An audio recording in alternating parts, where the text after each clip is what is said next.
Well,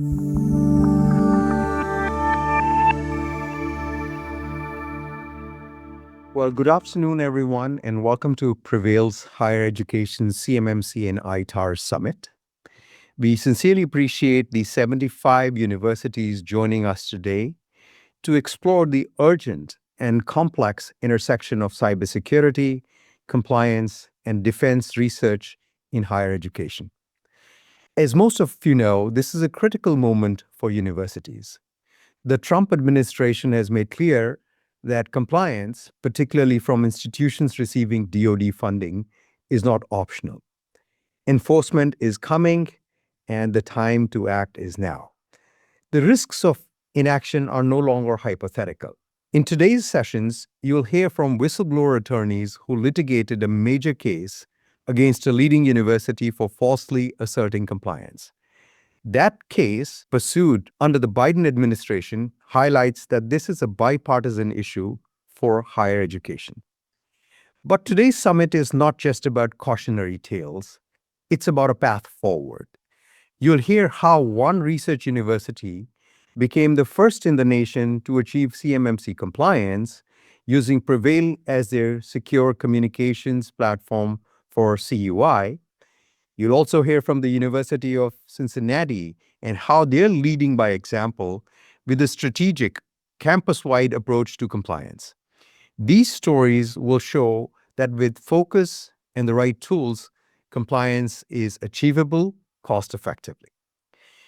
To kick off the session, we're thrilled to open the summit with a keynote from a national leader who understands the stakes. Lieutenant General retired Jay Silveria serves as the president of the entire University of Arkansas system, overseeing a broad portfolio of academic institutions committed to excellence in teaching, research, and public service with over 100,000 members. Prior to higher education, General Silveria served as a distinguished 35-year career in the U.S. Air Force, including roles as Superintendent of the U.S. Air Force Academy and Commander of the Air Force Warfare Center. He's a seasoned combat fighter pilot with over 3,900 flight hours and brings an unmatched perspective on the importance of national defense and the vital role universities play in supporting it. And with his role as a fighter pilot, he also gets my vote as being the coolest university president in the United States. Please welcome General Silveria. Sanjeev, thank you. Thank you very much. It's wonderful to be here, wonderful to be with you, as well as the other university leaders and those in higher education that are trying to work on this problem. So thank you for the opportunity to speak with you. So let's dive into this, General. Let's start with some depth and understanding of your journey from military to academia. So your transition from a decorated military career to a leading major university is remarkable. Could you share what motivated this shift and how your experience in the Air Force may have influenced your approach for higher education leadership? Well, thank you, Sanjeev. As you pointed out, one of the positions I had, which was the last position I had in the U.S. Air Force, was the superintendent of the Air Force Academy. And I often say that was where I got the higher ed bug. But I think part of that was also grounded in the rest of my career. I mean, part of the Air Force culture is that we're constantly training those that are coming behind us, constantly preparing those to replace us, to first stand next to us and then replace us. It's very much part of the culture. I enjoyed higher ed for the cyclical nature of higher ed, which means that every fall you would get those new faces, get those new men and women that are interested in joining, interested in serving. And so I really got that bug and enjoyed higher ed leadership, enjoyed faculty that are committed to the advancement of these students, as well as the faculty, as we'll get to, that are committed to advancing in their fields and in scholarship through research. So that combination of the thought and the advancement all were things at the Air Force Academy that really drew me in. Following that, I had an opportunity to continue in higher ed with Texas A&M University and continued to grow in leadership in higher ed. And then now I find myself in Arkansas with a system, as you pointed out, 100,000 students and 27,000 employees, from an R1 research institute to 2-year schools and the community college portions, as well as a high school, agriculture. So really an important part of the state. So it's a pretty incredible journey that even when I say that, Sanjeev, I'm smiling about how lucky I am to have been on that journey. Well, we're lucky that you're here because I'm sort of living vicariously through you. So tell us a little bit about how your, stint as a fighter pilot also, ingrains certain lessons and experiences that you're bringing to higher education right now. I guess there's a bit of a cliche about being a fighter pilot that it's not the last 2,000 hours that you flew, it's the last 20 hours. And it is an environment and a culture that demands constant improvement. It demands constant reflection and call it forward movement as you continue to improve your own abilities. You continue to expect more of yourself, of your organization, of your unit. So that culture of demanding more and pushing the envelope, as you know, is probably a bit of a cliche about flying, but more about pushing the envelope as you advance in different areas, advance in your abilities. So that was part of that fighter pilot culture. I also think the other part of being a pilot and being part of the Air Force is that it's very much a system, right? While I took off and flew my airplane, the aircraft maintenance, the support that you get in command and control, the support that you get in technicians, the support that you get in intelligence and in planning, and on and on and on, that being part of a system where you only are responsible for your element and you're expected to excel in your element, you're counting on all of those other elements to also perform at a high level. And that's very much higher education that has so many different components to it. So there's a lot of similarities in that. I love that perspective and really about the last 20 hours and the relentless move forward. Fascinating. General, let's talk a little bit about the role of DoD funding in higher education. Given your background, how do you perceive the importance of DoD funding for universities, particularly in research and development? And coming to your own institution, what impact does this funding have on institutions like the University of Arkansas system?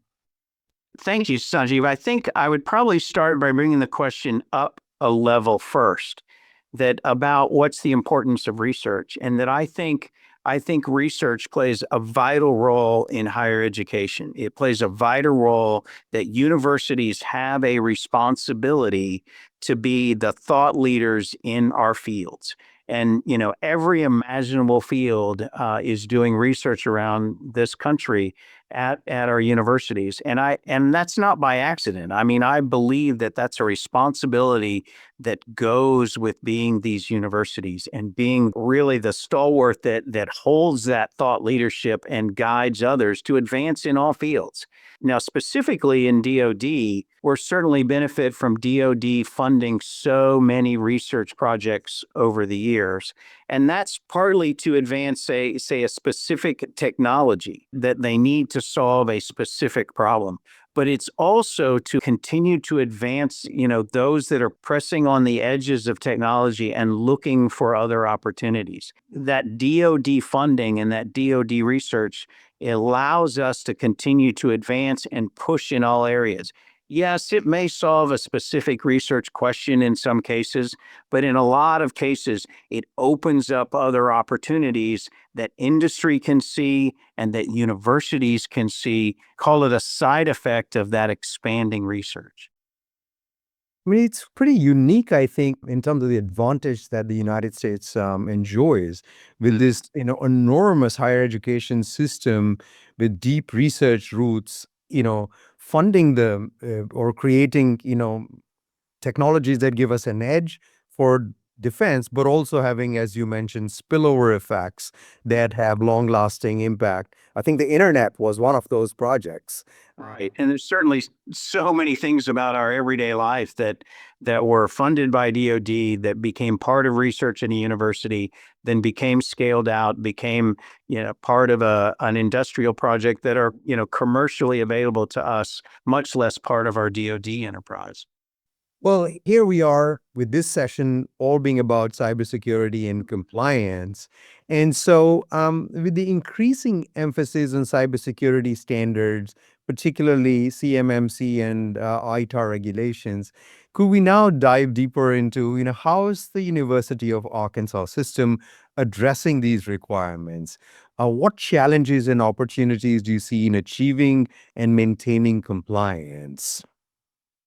It's a great question. I would say first off, and I think you introduced it in the beginning about the imperative nature of compliance, right? It's no longer something that we can talk about in the future. It's no longer something that we can consider later. I think one of the most important things about first off on when we consider a challenge for compliance is bringing it in the forefront so that as those researchers are developing their grants and are developing proposals with someone that requires compliance, that with their institution, that compliance is brought up front. And I think we have probably made mistakes in the past of making compliance and making something like cybersecurity or even research security in general something that we did afterwards, something that we did after we achieved a grant. So I think one of the most important first thoughts is to bring that up front in our research, in we're considering research, which means considering facilities, considering cyber infrastructure, and in this case, considering CMMC compliance as part of before we consider what sort of grant and what elements that we have before that. I think specifically for the University of Arkansas and for the system, we are moving to an enclave model, which one of the biggest challenges, as you asked about challenges, is that we have to operate in an unclassified environment in general on these university campuses, but we want to have an enclave that allows us to be compliant, to allow us to go after those grants to advance research. And so there's a way to do both, to have an environment that is conducive to learning and information moving around, as well as achieve compliance in a model that considers an enclave around those systems.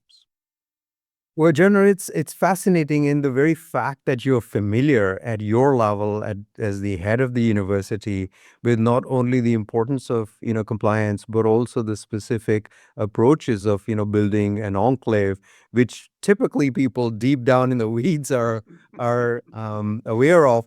Just speaks to the importance that even at the university president level, compliance is now playing because it's so vital to securing DoD funding, and the universities kind of rely on it. So it's a very fascinating thing just to hear you speak about that. So, now that we know that you're a little bit dangerous in knowing what, Very. enclaves are, let's dig in a little bit deeper over here. And let's talk about oversight and governance with respect to compliance. So, as president, how do you ensure effective oversight of cybersecurity and compliance? Because you've got a very diverse set of institutions within the system. What governance structures or strategies have you found effective in maintaining a strong security and compliance posture? Well, I'll fall on I guess, Sanjeev, on a couple military principles of a centralized control, but a decentralized execution, as well as probably a military cliche that, what gets measured is what we pay attention to and what leaders pay attention to. So in the first case, we have recently completed an alignment where our CIO that's at the system level across the University of Arkansas system, that the CIOs within the campuses all report to that system CIO, as well as within the campuses reporting to a centralized CIO. That seems in many ways elementary, but but not all campuses, certainly not all systems are aligned that way. That allows us to think about things like efficiencies, because certainly it's challenged to resource this kind of capability. So we can look for efficiencies across the system that way. It also allows us to avoid any redundancies and, frankly, not to get in each other's way. And so, that's the other side of looking for efficiencies and looking for ways to collaborate, is that we also aren't getting in each other's way. So that's the first part of looking for ways to streamline that CIO role. And then the second part is that oversight and the governance that you mentioned, is that we have an expectation in our system that our CIO, that enterprise presents to our board of trustees. Our system has a single board that oversees the entire system. And so that board receives that information about the level of compliance, the level of incidents, the actions. That's all presented to the board so that they're keenly aware. That does a couple things. It makes the board aware, certainly, which is one element of it, but it raises the awareness in general all over the entire campus and the entire system, because everybody sees what goes to the board, and it's publicly known. So that raises the awareness and overall just raises the importance of cybersecurity, that everybody has a role in it. And that's, such a fascinating transformation from just about 5, 7 years ago. Because frankly, if it was cybersecurity, you say, well, find the geek in the organization, let them deal with it because nobody understands it. And here we are today, where you, as the president of a university and a major research R1 university, is maintaining personal oversight over it, also in conjunction with the board of trustees receiving a report on compliance, which is again underscoring the enormous changes that have occurred in the university systems going forward. So you touch base at a regular basis with your system CIO, I presume, on these topics. Absolutely. On a regular basis, we consistently talk about the status of any programs and any security and elements there, as well as specifics on the reporting of individual systems. Let me expand on something you said there, Sanjeev, because just like physical security, cybersecurity is not something that a system president or a university president or chancellor can abrogate to the CIO. I mean, they cannot just completely abrogate that responsibility to them. That's the responsibility of leadership, the responsibility of senior leadership. Just like physical security of the buildings, that cybersecurity, our information is just as vital and needs to be protected in the same way. Well, let's move on, General, to balancing fiscal constraints and security needs. So, Absolutely. obviously, universities are facing and always face budgetary pressures that can impact various operations. So, how do you balance the need for fiscal responsibility with the imperative to invest in cybersecurity and compliance measures? Are there any strategies that you are aware of that the University of Arkansas has employed to align these priorities? We spoke a little bit about the centralized control and a decentralized execution, in that keeping all of the CIOs connected allows us to look for efficiencies among many things, including in operations and in policies. But it also allows us to look for efficiencies in resourcing, because spending on one campus that can benefit another campus, spending in a number of campuses that are perhaps regionally located together, spending across the campus allows us in many things to buy things at scale, across a system that frankly just achieves us savings, buying something or a capability across a system or across a number of campuses that share a certain need or a certain area of study. So one of the biggest things things that we've tried to do is look for efficiencies by sharing, what are the capabilities that people need, and then looking for ways to have shared services across the system. Needless to say that, there is a reasonable exposure and benefit that the University of Arkansas gets from, research funding, which is now obviously tied to compliance from the DoD. Certainly. I mean, I spoke in the beginning about the value of research, and one of those second and third order effects of research is not just the product of the research, but it's a recognition that that institution is really a thought leader, and then it begins to attract others, right? It attracts other research, it attracts other connections to the research. So I think that absolutely, yes, that's a vital part, and then yet another reason why research is so important at the university level. Well, certainly we hope that with your leadership and your exceptional background in the DoD, there's more funding to come to the University of Arkansas, which uplifts the economy over there and brings more, students into the cutting edge science areas. So let's move on to something that you started this conversation with when you described your experiences as a fighter pilot. And you were really almost speaking about a culture of being a fighter pilot. Yeah. And the ethos and some of the sort of the grounding fundamentals that drove what makes for a great fighter pilot. And so what we want to talk a little bit about is a similar theme of cultivating a culture of security and compliance. So beyond the policies, the procedures, fostering a culture that values security and compliance perhaps is crucial. How do you promote that culture amongst faculty, staff, and students across the University of Arkansas system? Well, I think it's a great question because and actually very important to all of this and almost foundational because if you don't create that culture, if you don't make people see cybersecurity and see, even the smallest components of compliance in the smallest of things from email attachments and those things, that if you don't create that culture, then that leads to much larger problems, down the road. So there's a lot of things, certainly cyber hygiene. The institutions have to emphasize that. They have to emphasize that from the beginning. But there also has to be methods where cybersecurity in its simplest forms is put right in front of people.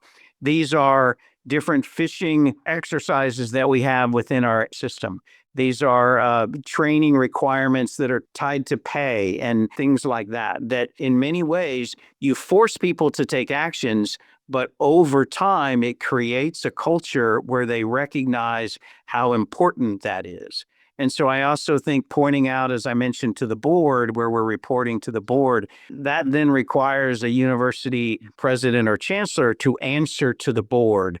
And then that continues to create a culture of responsibility, at a leadership level about cybersecurity, as opposed to, as I mentioned, putting all of that responsibility within the CIO and within that element. So I think all of those things add up. It has to be those small things from the training and the small banners that we put in our email that remind us that this is from an outside source and things like that, the smallest of things that continue to remind and refresh everyone that in a system this size with 100,000 students that are on our network and 27,000 employees that are on our network, intermingled with the advanced research, that we all have a responsibility to protect that in even the smallest things from an email element security to research security. Well, Jaron, I think one of the things that you said in your answer, particularly is fundamental to our ethos. And you mentioned the need for simplicity and combining it with excellence in the fundamental technologies to protect the information. And so compliance oftentimes, becomes kind of an exercise in, well, we'll just do this to become compliant. But in essence, genuine cybersecurity is the core requirement over here, and the simplicity is how it gets adopted. So again, I appreciate you kind of bringing that up. And with that, I come to my very last question for you. I could go on hours with you, but I know you've got a commencement to attend. So let's talk a little bit about looking ahead and preparing for future challenges. So as threats evolve and compliance standards become more stringent, what steps do you think University of Arkansas System is taking to stay ahead? How are you preparing your institutions to adapt to future cybersecurity and compliance challenges? Well, I think we have to continue to look ahead and continue to expect that whatever challenges we have right now in cybersecurity will only continue to be amplified, right? Wherever we are now, what got us here isn't going to get us to the next level. We have to recognize that it's only going to be more challenging in the future. University of Arkansas at Fayetteville recently just opened a brand new research institute, ICubedR, in an interconnected, innovative institute for research. And from the beginning, they've addressed cybersecurity, but it reminded me immediately. I was at that opening, and it's a grand opening to think about research and a flagship that's really advancing itself in more research. But how difficult that will continue to be. So, I mean, you can't rest. We can't rest to consider that this problem is solved, because the moment that we think this is solved, we know that all of it will continue to advance. So I think the first answer to your question is just recognizing that. And recognizing that at a leadership level means that we don't put that on our CIOs, that leaders find ourselves responsible for that and responsible for the future. Leadership is about leading the organization to the future. I'll get somebody who can keep the trains running on time today, but the leadership is about as we plan for the years out, and cybersecurity and the demands of that are going to be absolutely vital. Well, thank you so much, General. I mean, I think a few key themes that emerged from the fascinating discussions, just the very fact that you are so on top of this, the importance of cybersecurity and compliance, particularly CMMC and ITAR, to you and the visibility that it has at your level speaks volume. And what you just said as part of the last answer, which is that the needs for cybersecurity are just going to keep going up and up, and the needs for Absolutely. compliance are just going to go up and up. So this isn't a one and done kind of thing. It is one of those kind of structural things that's here to stay. And for sharing your wisdom, for sharing your presence, and for sharing the thoughts of how you're dealing with it is inspirational and much appreciated. And so, from the bottom of our hearts, we thank you. We thank you for your leadership in the military, also at the University of Arkansas System. And thank you so much for participating here. And I now wish you a good journey to the happy ceremony of getting lots of graduates, lots of reasons to be happy. Well, thank you very much, Sanjeev. It's wonderful to be with you. And I am on to yet another commencement, which is the best part of being the president of a system is a commencement ceremony. So thank you very much. Thank you again.